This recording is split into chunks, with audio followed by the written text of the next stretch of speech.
বৃহস্পতিবার রাতে ইশারের পর একটা আমল করুন, আপনার সব গুনাহ ক্ষমা হয়ে যাবে, চেহারায় সৌন্দর্য বৃদ্ধি পাবে এবং মনের সব আশা পূরণ হয়ে যাবে ইনশাআল্লাহ।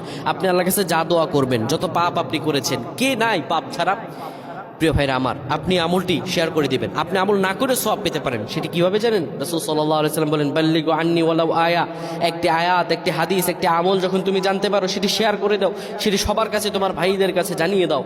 আপনি আপনি আমল না করে সওয়াব পাবেন। যদি আপনার একটি শেয়ারে অন্যজন আমল করে, তাহলে তার আমলের পার্সেন্টেজ থেকে আল্লাহ তাআলা আপনাকে সওয়াব দান করবেন। সুবহানাল্লাহ।